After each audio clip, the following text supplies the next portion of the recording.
All right, welcome everybody listening from all around the world, all around this beautiful blue-green planet we call Gaia.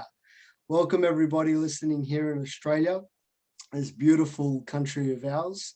Welcome to the Mystic Drop, where each week we try and journey down the road less traveled by, as the great Robert Frost once poetically put. I'm your host, Roberto Roya, and joining me today is Vinnie Adams.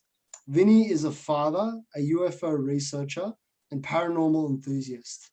He is the host of the Disclosure Team podcast, where each week he stays on top of the most recent information in regards to the governments of around the world finally acknowledging the UFO subject and coming to exist and bringing that information forward to the human family and getting us ready for disclosure. I'd like to welcome you, Vinnie. Thank you so much for being here, brother. No worries. It's my pleasure. Thank you for inviting me, Roberto. It's great to be here, man. Beautiful, man. Thank you so much. So we've got a mystic drop incantation that we like to share with our first-time guests. And it goes like this. We are two cosmic spiritual beings sitting around the campfire. Two drops of light from the Great Spirit. Truth is our path and wisdom is our teacher. We start with a salute, and now let our magic flow. Salut. Again, thank you so much, and I'd like to congratulate you on everything you're doing with the Disclosure Team. It's inspiring, and you're doing something very, very important for the human family. Thank you so much, man. It means a lot. When I hear things like that, it's just extra motivation for me to just continue what I've been doing. So thank you, man. Yeah, no, not a problem. Now, how did your journey start? How did you get involved in this amazing field that we're in? When I was growing up even as a small child, I was always interested in the more science fiction type sort of movies and stuff like that. I was a big Star Wars. Anything else being out there was always like in my head. And then I suppose towards the, probably around 2008, 2010, something like that, I was watching a lot of UFO documentaries and things like that. And I just had so many more questions that these documentaries weren't giving me the answers to. It just pushed me to then go and look for more information and data on what was being said. And so that's kind of where it started, and then my research just grew and grew. I was looking into government documents from all over the world, building my own archive. And yeah, it just grew and grew. And then I think when the pandemic hit, I thought, I'm going to start putting stuff out online, whether it be social media and stuff like that. And it's just grown and grown and grown, like exponentially and very, very quickly. So I've not really had that much time to take a step back and see what's happening. I'm just continuously planning new things and stuff like that. So yeah, it's exciting. Oh yeah, no, you can see it from your work, and you're getting a huge following now, and that's congratulate you on that as well. Through your own research, what are some of your favorite cases in the UFO field?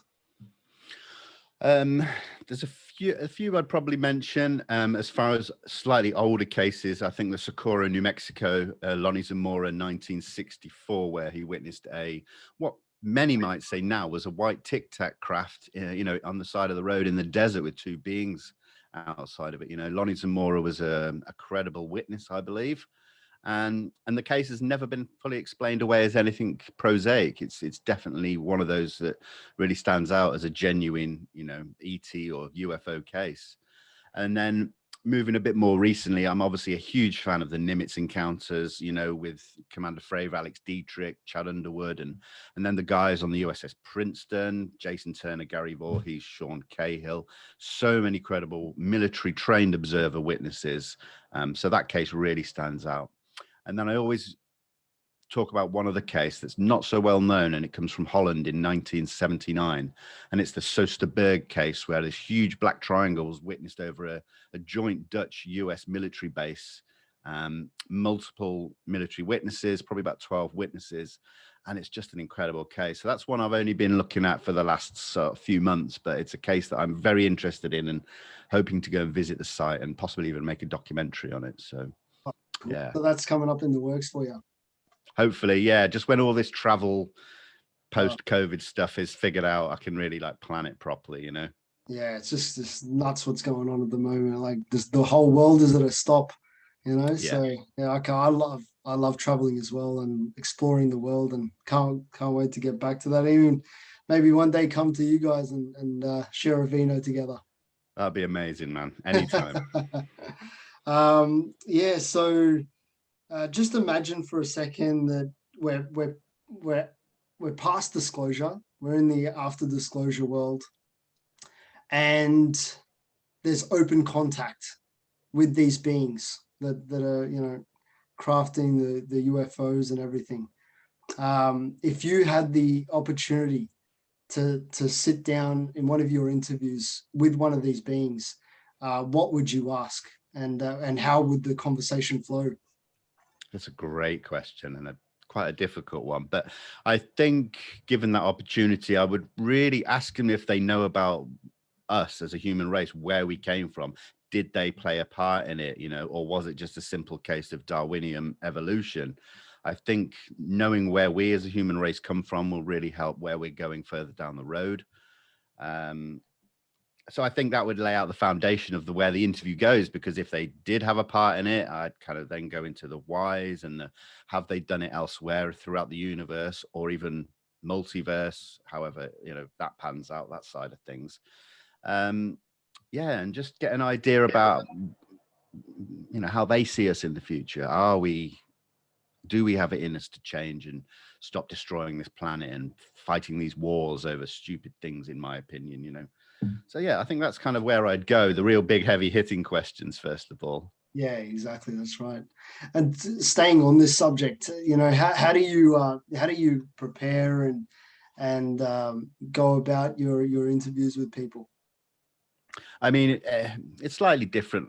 It depends who I'm interviewing. You know, if I've got someone like Lou Elizondo coming on, then I really want to heavily prepare just to make sure that I don't repeat someone else's interview, basically, and just get the same answers. Because Lou, we all know Lou is quite difficult to get information out of. So, you know, I really have to plan those. But then there are other ones where I don't want it to be a question answer. I want it to be more of a flowing conversation. So, you know, I really have to take a good look at who I'm speaking to in advance and think, you know, how do I want this interview to go? What do I want to get out of them? Do I want some big serious answers, or do I just want their account of their involvement with the subject? So it really does depend on things. So yeah, it can go either way. Yeah, it's hard to find sometimes that balance between having that natural flow conversation, but also sticking to the questions as well. That's something I try to balance between in my interviews as well. Well, I don't like to call them interviews. I like to call them a sit down or a conversation. That in the beginning, like a campfire, you know, get that. Yeah, absolutely. Yeah, and now talking about Lou, that was actually my next question. You know, you look at you know, like movies like the Matrix, where they call him the One, you know, Neo the One. Do you think in your, you know, through your research, and even you've spoken to Lou on your show, do you think he's the one that's going to push disclosure and make the whole story break out of Pandora's box? As much as I hold Lou in such high regard and respect, I think it would be wrong of me to say that he was the one. And I think he would heavily agree with me on that he doesn't really like to be put in that place. He likes to just help where he can and talk to people, or as many people as he can. And so I think, I don't think he'd like me saying, if I was to say, he's the one. You know, he's done some incredible work in the past few years since he left ATIP and came out to the world as being the head of that program. And he's pushed us in the right direction. But I don't think it'll take one person. I think it'll take a collective conversation and dedication from many people coming together as one to really make it happen, or really push the ball further down the road. Yeah, exactly. And I've always said it, that this whole phenomena is just one gigantic puzzle. and everyone's just getting a piece here, a piece there, and putting it all together. Yeah, I completely agree, man. And that's why everyone's just as valuable as everybody else, whether they're small podcasters or huge, famous podcasters and researchers and things like that. No one person is more important than the other in my eyes. How do you see the world looking like after disclosure when it happens? I mean, it's a difficult one. I think a lot of people have varying opinions. I mean, I think, say we were to get that one big announcement, I think there'd be some upheaval around the world, panic. I think, stock markets and the monetary system will probably hit some major issues. For how long, I can't say. But we're a resilient species. When faced with adversity and things like that, we always bounce back. Now, we'll do the same with disclosure, whether it's 6 months or 6 years after it happens. The human race will change, and we'll probably no doubt get stronger, but it just means we may have to go down to then come back up stronger. I think I could sit and hypothesize many different ways that it could happen, but I think ultimately it would be an advantage for us to learn that kind of truth and become a stronger species. Yeah, and actually come together for once instead of fighting each other. That's absolutely. Yeah. We've been fighting for thousands and thousands of years, and I think maybe this phenomena will hold the key to us uniting for once. Yeah, I mean, we've been fighting for so many years over belief systems and things like that, which each to their own. I'm not against anybody having any belief system, whether it be religion or spiritual or anything like that. It's absolutely fine that people are different in those respects, but war is not the answer. It never has been, and it never will be. So I think we need to grow and mature as a species and get beyond those small, I won't say petty because it's just diminishing people's belief systems, but I think you know what I mean. It's just we need to come together, like you said, as one big, collective. Yeah, exactly. And going to these deep sort of questions, arguably one of the most important philosophical question of all time is, and I think it really, there's a lot of deep roots in the UFO field about this question, about who we are as a human race, where we've come from, and where we're going as well. What are your philosophical beliefs on all that? That's a tough one. I try not to go too far down those rabbit holes, let's say, about belief systems for myself, because I'm so heavily invested in research. I need data and information and evidence for most of my things. I would say I do like to ponder the big questions every now and again, but I find that things change too often, or I'll think one thing and then a few weeks or months down the line something else, and then I'll flip back and forth. I don't ask the questions to myself about why am I here and things like that, because I don't feel I'm important. I think the whole collective are important as one race. But I don't know. I avoid it because I could spend too long down the rabbit hole, and I feel like it could blur the lines between what I'm actually trying to do and things like that. So I know that's a bit of a poor answer, so I apologize, but I'll leave that to the philosophers, let's say. Yeah, well, the reason why I ask it is because you look at shows like Ancient Aliens, which I'm absolutely hooked on. I can't wait for the next season to come out, with what Georgios Tsoukalos is doing there. And that's one of their hypotheses, is that we were genetically engineered by an advanced non-human intelligence. So I just wanted to get your take on all. What do you think about the show, Ancient Aliens? I mean, it's not my area of research, but of course you have to keep up to date with everything in the UFO world, whether it be ancient stuff as well, and it's fascinating. And like I said, I like very much to have data and evidence in front of me, and there seems to be a lot of stuff in the ancient world that really does point in the direction of some extraterrestrial or alternate race that has visited us in prehistory, but it's not conclusive enough for my area, which is fine. So there's some great hypotheses, and of course I love watching all that stuff. Even Bob Lazar was on Joe Rogan not long ago, and he was saying that one of the crafts that they found, or he was working in S4, came from an archaeological dig. Yeah. So what's your take on Bob? I'm split down the middle with Bob Lazar. I think that's one case where we'll never know the full truth. But either way, whether it was a true story or not, what he's done just by coming out and speaking has elevated this subject into the public domain more than a lot of other things. So, rather than me focusing on the ifs, buts, possibilities, I just look at the positive that came out of that, so it just brought to the forefront so much back in the early 90s and really pushed the UFO subject forward. And as far as the archaeological dig finds, it's not the first time that I've heard that said as well. And that's something that's very difficult to find information on. But man, I'm so interested in that side of things. Definitely. If we can connect the past to the present, that's massive. That's huge. Can you imagine if like, CNN, there it is, spacecraft, thousands of years old. Oh, it'd be game changing, Absolutely, yeah. Fully paradigm shift. Oh, huge one.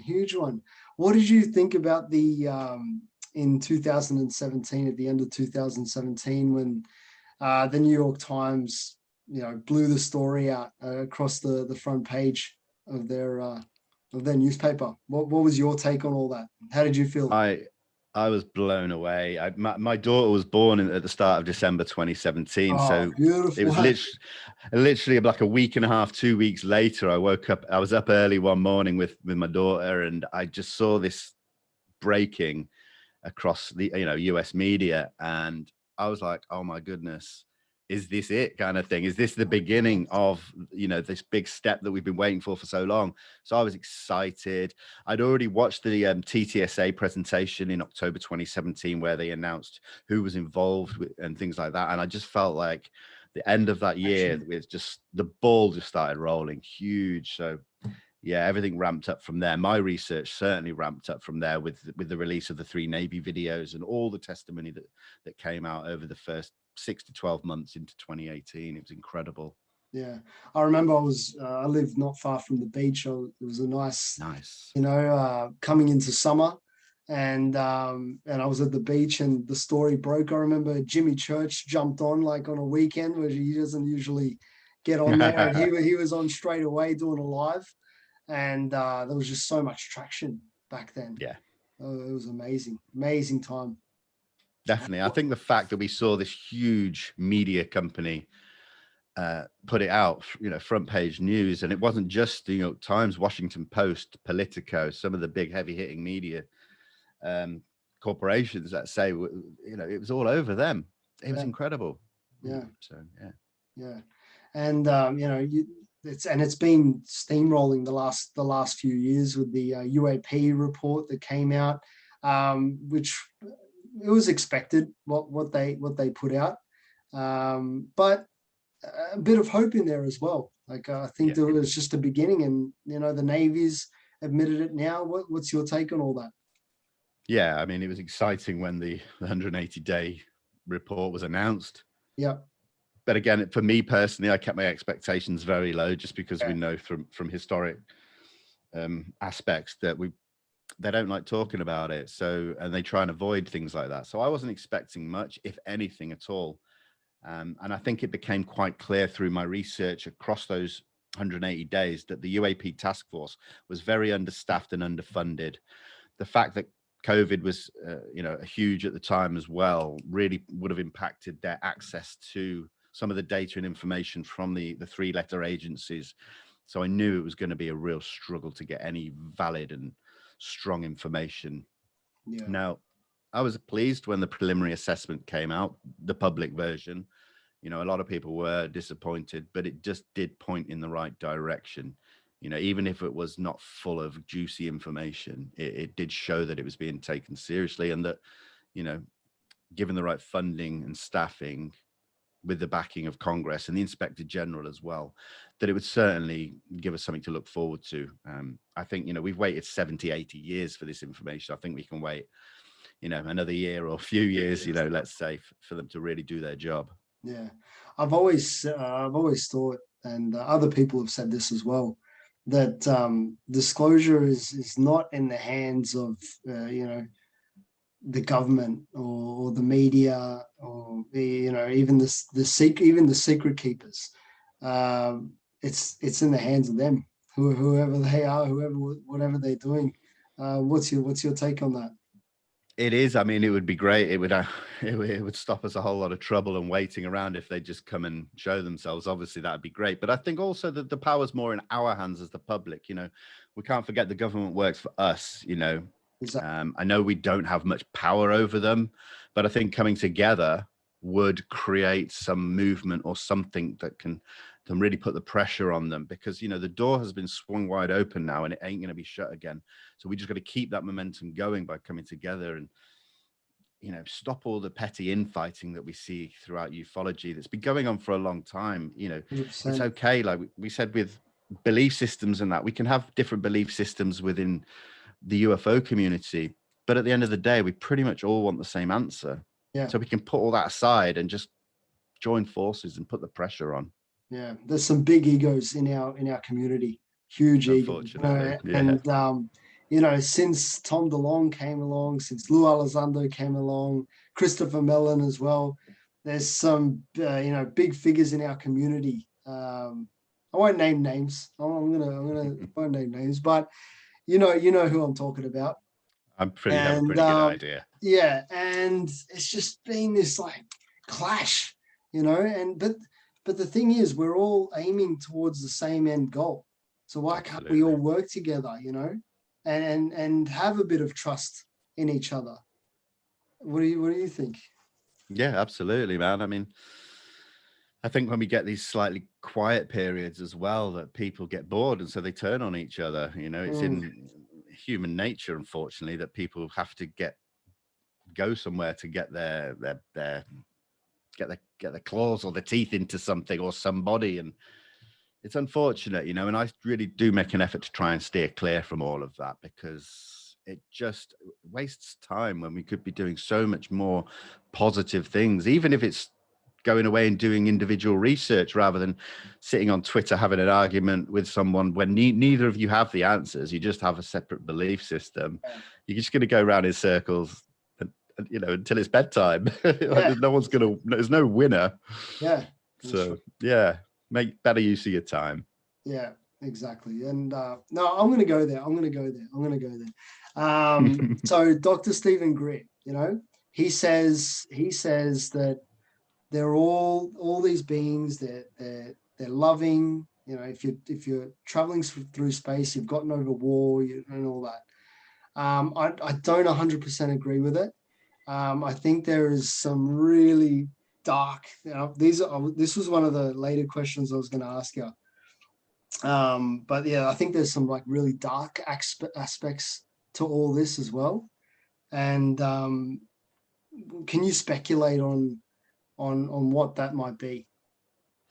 Well, I mean, I won't go into mudslinging Greer, which I have done in the past, but I found it doesn't really help at all. What I will say about Greer is he's got all these things that he says that he claims that, all I would say is show us the proof. Yeah, He claims it in every single one of his documentaries. He claims to have this huge archive as well. Well, make the archive public. You are, or you were, Mr. Disclosure for so many years. Disclose what you've got, but he's never done that. And then as far as saying all ET or entities are friendly and that, well, tell that to the hundreds, possibly thousands of abductees who have been through horrific, had horrific things happen to them yeah, and suffered PTSD. Some say it's ruined their lives. That's not a friendly species doing that. mm, That's intrusive, and yeah, it really affects people. So, and I think as well, one thing I do say as a bit of speculation is that it's like the yin and yang of everything. For every positive, there's a negative. That we see it in quantum physics, we see it in everything, in behavior. With the good comes the bad. So surely, if there are good beings out there, then there's got to be bad. I mean, like I said, that's speculation, but that's what makes sense in my head, because you don't just get one thing of everything. exactly. And look at, he's done some incredible work that you can't take that away from him. But to have that strong stance on it, and has he sat down with one of them or all of them? No, I don't think so. I think that's just his thoughts on it. But yeah, I think there is some dark aspects to all this, and it's not really talked about in this community a lot. no, I think the experiences are feeling a little bit left behind. With so much focus in the last 4 or so years being on the military aspect of things, I think experiences really have felt like they've just been brushed aside. And I know I can understand that completely, but I feel like we've got to take it a step at a time. We've got these, we've got the Navy coming out and admitting these things. So that is a really important aspect. So we're rolling with that. And I think if we try and do too much at once, we'll just keep stumbling. So I think if we focused on one avenue, then really when that's kind of settled a bit, we can really take a look at the experience aspect of things and really give it the focus and attention that I think it so desperately deserves. Yeah, exactly. And what sort of changes, in your opinion, do you think we have to go through as a species, as a human race, to get ready for that open contact, which I believe we once had in the ancient past, anyway? What do you think? And I've got a quote here from good old Bob Dean. To reunite us with the cosmic family and take our rightful place back in that infinite amount of life in the universe. What do we need to go through? I think I look at it in 2 different ways. They could be waiting for us to develop as a species and become more peaceful and things like that, for them then to be ready to show themselves. But then on the flip side of that, maybe we'll never change unless there's intervention. Yeah. Maybe we've been doing what we were saying earlier, all the wars and the things like that for so long now. Maybe we're just never going to change without someone stepping in and going, hey, you can't do this any longer. We're here to show you the path that you need to be on. So both sides, either or, I just don't know. I tend to lean towards we need someone to step in. Yeah. Because time's up. We see so much happening around the world right now with wars, but also with the climate and stuff like that. We have horrendous fires across Australia and America. Then we've got other weather phenomenon all over the world to the extreme levels, and it's people predicted it happening a decade or 2 down the line. It's happening now. Yeah, we need help. Exactly. And especially for this earth, we're not the only creatures here. We've got so many beautiful animals and fauna, flora. We're wrecking it. We're wrecking the joint. And absolutely. And I don't even think we necessarily as the human race deserve help, but do it for the planet, do it for the other species that don't go around destroying it. We're not special. And I always have to reiterate that because we're not owed anything by anybody, Yeah. Yeah. But I think that, with the human race, there's beautiful aspects of us. There are with the art and music and, all the creative side of things, even like the scientific side of things as well. We've come a long way. Look at people like Tesla that's come along.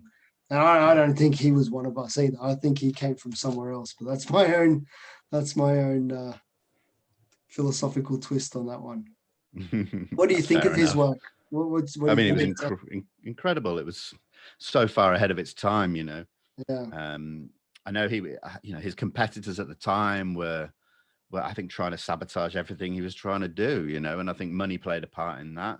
Yeah. And then I think in his older years, he was broken, he was pushed back and ignored, and a lot of his work stolen and things like that, or hidden, let's say, because I think a lot of what he proposed and was working on, we've still not seen to this day that could have been game changing. That's right. And great man. Yeah.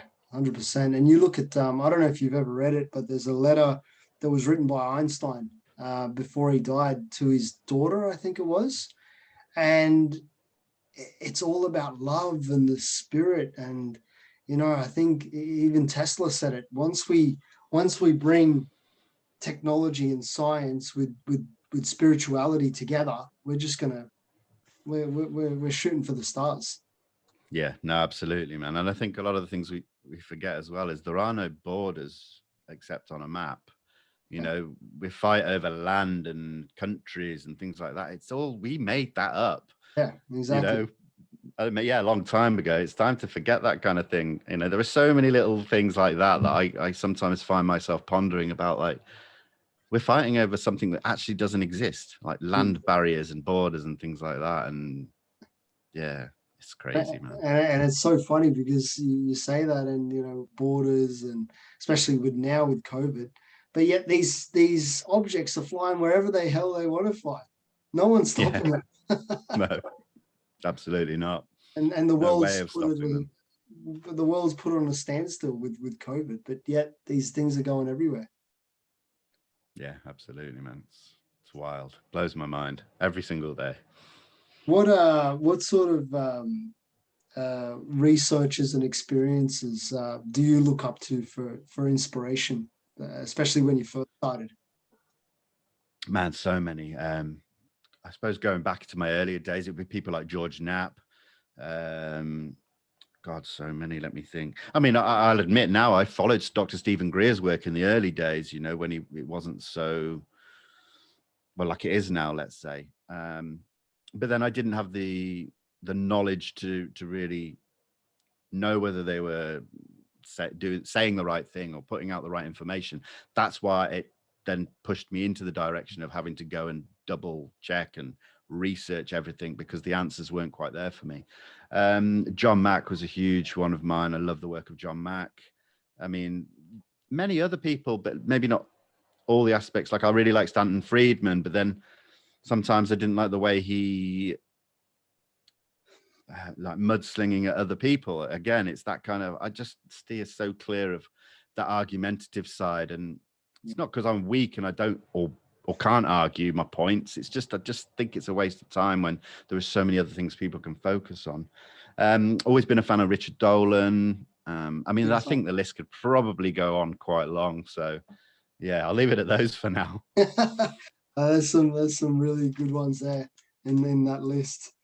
And if you had a sit down with the secret keepers, if you got them on the show, and what would you say to them, and how would the conversation flow there? Do you mean the secret keepers within our kind of governments and stuff like that, or do No, you I mean? mean specifically with the secret keepers that are keeping the UFO secret buried. I just want to know. Oh God, that's such a hard question. Well, the thing is, if they're holding the secrets that could change this world and push us to become a much more peaceful and uh, better species and save the planet, then I'd sort of say why? Because if it's for financial gain, for the monetary and the petrodollar and all the oligarchs and the 1%ers, that what's the point in having all that money if in a few decades the Earth is going to be uninhabitable? Yeah. You have all this money, half the world population will be dying off, and you've got this money to do what with? Yeah. It makes no sense, that's kind of the kind of angle I'd bring at them. I'd be like, why don't we introduce a world which is peaceful and beautiful and unharmed, where everyone can live in I know it sounds a bit, I don't know what the word is, but in peace and harmony, Yeah. Yeah. that's where people get happiness, Yeah. real happiness. I don't understand. And I think that's the problem. I don't understand how these secret keepers and these people work. I suppose that's what I'd want to find out. What do you think you'll gain from having control over such a huge percentage of the population? Is it just a power trip? Like, what is it? Yeah. Exactly. And they've got the opportunity they're holding the biggest secret, one of the biggest secrets of all time. They can actually help, as you said, humanity, and bring peace to the world. But yeah, obviously they don't want that. They want to keep us divided, and so we've got to do it ourselves, Vinny. Yeah, man, I'm up for it. I'm part of the fight, definitely. Fighting the good fight. I know you're in the UK. I don't know how far you are from Wilshire. I think that the crop circle phenomena is a huge piece of the puzzle in terms of UFO, even spiritual realms, paranormal realms. Have you been down there in any crop circles or anything? I haven't. No. Again, it's not my area of research because I've always been very nuts and bolts and Yeah. more burying my head in documents and stuff. But it's always been in my mind that I'd love to go there and experience it. There's little bits of research I've done into it a few years ago now, I must say, and from what I could find, there was a huge percentage of them that were pretty much man-made, or we could put them in that category. But there were still some that couldn't be explained. Some that appeared in fields in a matter of hours that were so intricate would have taken multiple people with some serious skills, and it's just not possible. So yeah, it's a mystery. I've spoken to a few people who are a bit more into that part of the subject, and I actually spoke to someone the other day, and it made me really think, England's quite a small country. Nothing's that far away. Maybe I should just go and visit one sometime. So Yeah, it's in here now to do it. Maybe yeah, wait for next summer now, because it'd be good to do it on a nice day. You yeah, don't get many of them. yeah, exactly. Michael Glickman, I don't know if you know him. He was a crop circle researcher, and he analyzed the mathematics behind it and everything, with the sacred geometry and all that. We just lost him a couple of years ago, but I would have loved to have flown there and have a sit down with him. And I just, have definitely check him out. Check out his work. Very inspirational. Yeah, will do. Yeah, yeah. And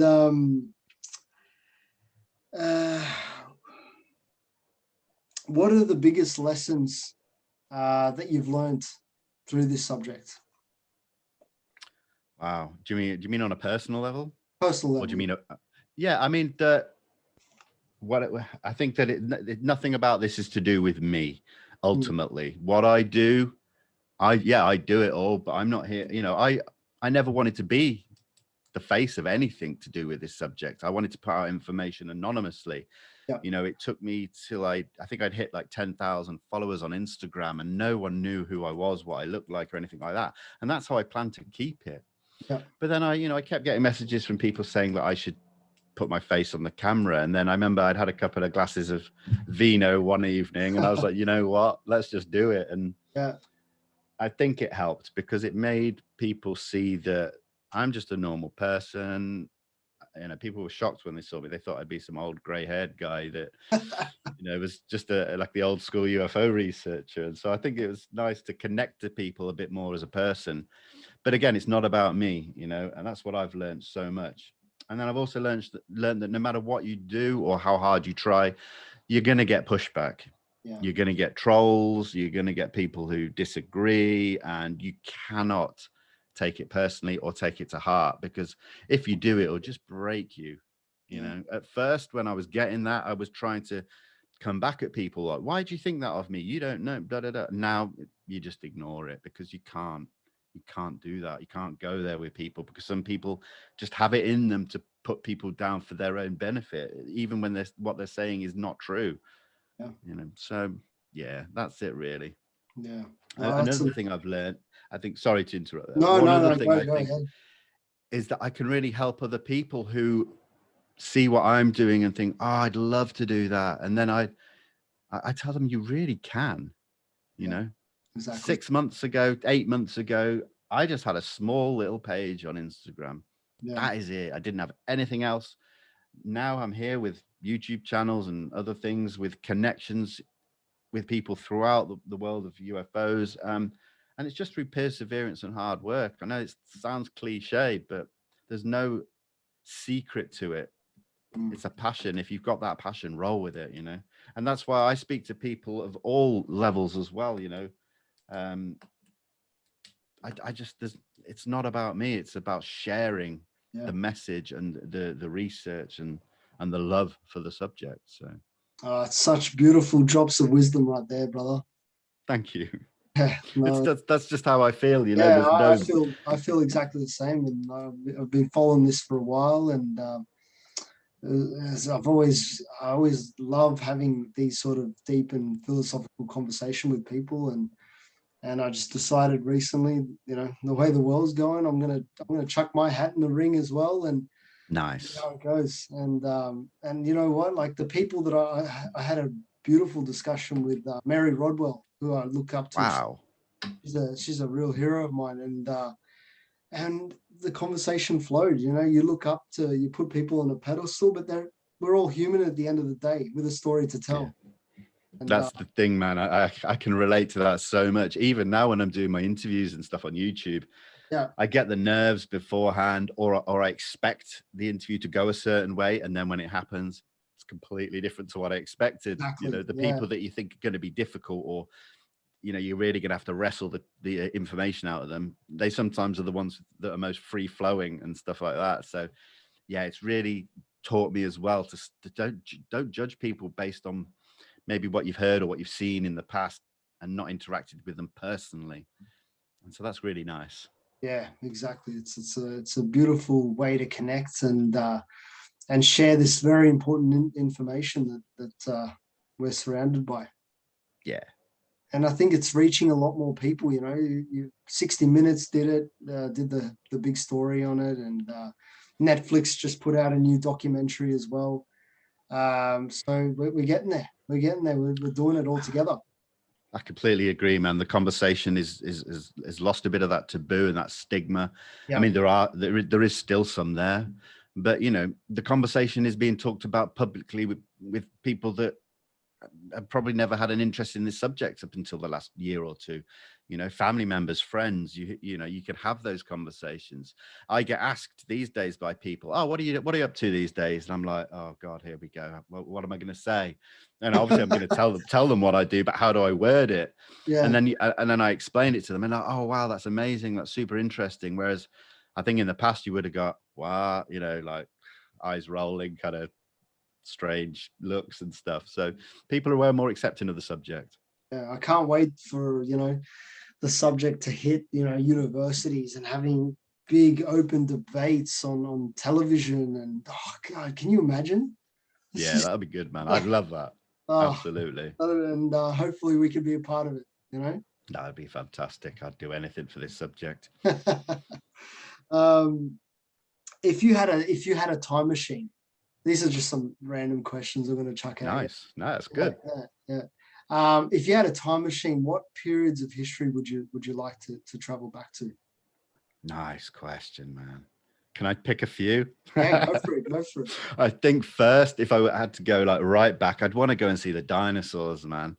I was obsessed with dinosaurs as a very young child. So I Yeah, think I'd love to just go and see them physically, like in awe and wonder. And then throughout history after that, oh gosh, maybe kind of somewhere, I'm not sure where in the world, where that transformation from the hunter-gatherer to the civilized people, where that change happened, whether it be, yeah, I think it may have been somewhere around Turkey or somewhere like that, just see how people changed. And I mm, think that may have been a similar time when the Denisovans and some of the other hominid species were dying out, but we were still mixing with Homo sapiens. So I think that transition period would be really interested to look at from close up, sort of, I don't know if that's post ice age or pre ice age. Gosh, my history is a bit blurry going back. It's been a long time since I looked into the kind of, I used to be a big fan of Graham Hancock's work a long time ago. yeah. Huge, huge. And I still am, obviously, but I haven't had time. And so Yeah. that's been really pushed back into the basement area of my brain, let's say. So I just yeah, recently so bought. I just recently bought. Sorry to interject. that's all right. I just recently bought two of his books, and Nice. yeah, I've gotten through a couple of chapters, but it's so thick. It's like that thick, and it's like finding the time to get through it. Yeah, man. I bought 6 books last night on Amazon because I'm trying to restructure my time a lot better now. Now Yeah, that my schedule's getting a bit more solid and I know what I'm doing in the day. So I yeah, thought I'm going to start reading a lot more rather than just focusing on documents and stuff, because there's only so much time you can spend with your head buried in documents over and over again. That I think there's a lot of important information in books that I may have neglected over the years. So I'm reading some older UFO books, or I've ordered some older UFO books. So I'm going to start getting some, getting my head buried in those. Yeah, nice. Any other periods of history that I? Yeah, let me think. Oh, Egyptians, man. I'd Oh love yeah, to of see course. everything about that culture, whether it be the pre-dynastic Egypt Yep. or even then the later sort of in the dynasties with the pharaohs and stuff. Any of that, Yeah. any of that would be fantastic. How they built the pyramids or how they got there, let's say. I don't know. I really don't. I think that would be fantastic to have that knowledge. Yeah. Yeah. Me and my partner, we went a couple of years ago to Egypt for the first time, just before COVID hit. So we were lucky, very lucky. And just amazing. Just I the bet. structures and the history. Just you can feel it. You can feel it when you're there. I It's bet. it's in the stones. Oh, I'd love to go. The Maybe one day. energy. Yeah. Well, once we get over this COVID stuff. Yeah. Um, yeah, so through your contacts that you have now, through your research, have you heard any big news that is going to drop soon Um, not necessarily. that you could share? I have conversations in the background, and I don't necessarily get given real juicy information and that. I do have conversations which I'm asked to not talk about until things happen and that. Yeah, So, yeah, it's difficult because I didn't ever want to be one of these people that says, "Oh yeah, I know things, but I can't tell you." yeah, I'm not a fan of that kind of thing, but I understand why that occurs. yeah, yeah, So yeah, I'm aware of a few things that are going on in the background that I think may come to fruition later in the year, maybe. yeah. So yeah, I mean, I won't bang on about it because, like I said, I don't want to be a secret keeper or anything. I just, I build everything on trust with people, and if people trust me enough to tell me something, then I will honor that and not speak about it. So I think that's all I can really say about that. I'm sorry, I don't want I to be know that that's. guy. I know Lou said. I think he mentioned it on Jimmy Church. He said that there's a 25 or 30-minute video out there that could be dropped soon. Do you know anything about that? Sorry Yeah, to it's a keep 20. pushing, but No. I can talk yeah. about that. Oh It's yeah, a 20. sweet. It's a 23-minute long video. Yeah, It certainly doesn't look like it's going to drop anytime soon. And it's not always for the reason that people think. There's a lot of sensor systems, military sensor systems, what these videos and photos are taken with that are highly classified. And if these photos and videos are released, it just opens up our technology, our military systems to foreign adversaries. So it's it's rarely to do with just disclosing the fact that it shows UAP and UFOs. It's more about just playing it safe. So that's unfortunate, that is the reason, because that means they're going to remain buried in some deep classified annex within the DoD and the Pentagon. So for anyone saying that they think it's going to drop soon, the only way it will drop is if it's leaked. And yeah, even then, that's highly unlikely. yeah. So yeah, it's unfortunate. How I'd love to how see it. how beautiful will it be one day when you get that clear, high definition, picture from the military or the Navy, Air Force, whatever. Oh, I mean, I'd be excited, obviously, but all I would say is that I'd really hope that it would come with some data to back it yeah, up, because we all exactly. know That's important. how modern technology is for manipulating photos and videos.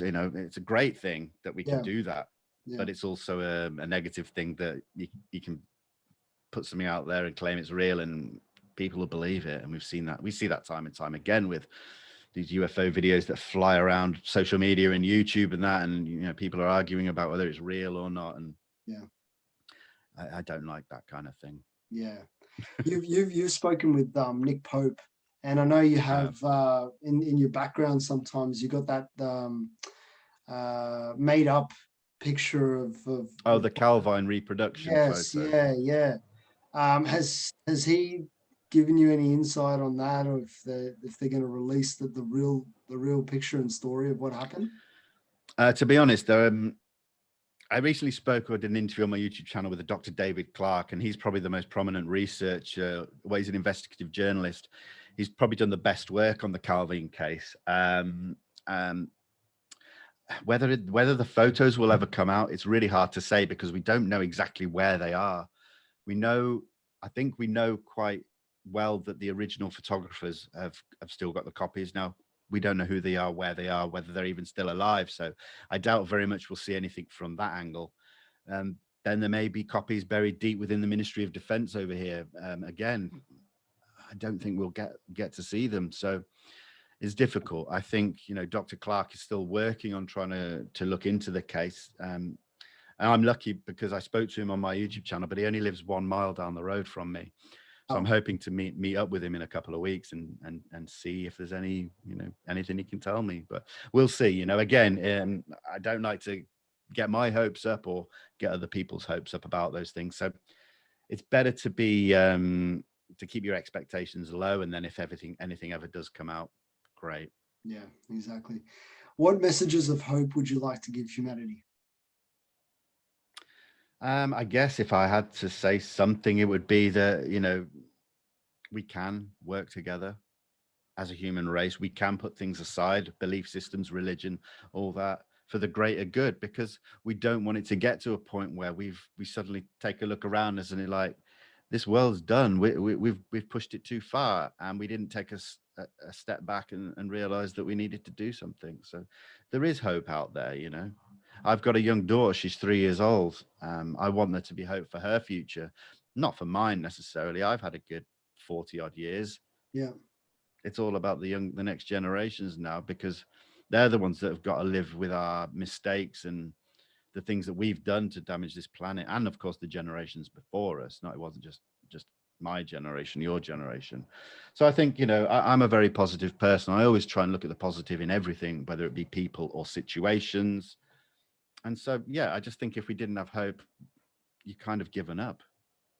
Yeah. Another beautiful message from you, Vinnie. Thanks, dude. Love it. Love it. And where can people go and find you, support you and your work that you're doing? Well, my main outlet, I'd say, or my main home is Instagram, and that's disclosure_team. I'm also on Twitter at disclosure_team_. I'm on YouTube, Disclosure Team. But you can find everything I'm doing and stuff through my link tree, which is in my Instagram. And then a couple of months ago, probably about a month ago now, I joined forces with the guys at UAP Media UK. Great bunch of guys. A few people that, I looked up to these guys for the past few years getting into this subject, and to be invited to join that group has been a real honor. So I'm working with those guys as well. And it's about connecting the media with good information instead of just bad press on the UFO subject. I mean, it's about connecting with governments, specifically here, the UK government, and just trying to bridge the gaps that are needed and trying to understand why it's not being talked about and almost like it is in the US, because the UK normally follows the US in everything they do. It just doesn't seem to be happening when it comes to UAP. So yeah, there's a lot of different things I'm working on right now. But everything I generally put out first on Instagram. So beautiful. Yeah. Everybody go follow Vinnie at Disclosure Team on the on his Instagram. And again, Vinnie, thank you so much for taking the time. I really appreciate it, and I absolutely love this conversation. It was a killer. Thank you, man. You put a smile on my face. It's made my day. So I really appreciate the invitation, and it's been my pleasure as well. Thank you so much, brother. Salute to you. I'm Roberto from the Mystic Drop. Salute, brother. And, you've been listening to Vinnie from the Disclosure Team. Thank you so much, Vinnie. You have a great day. My pleasure. You too, buddy. See you, legend. Bye. Bye-bye.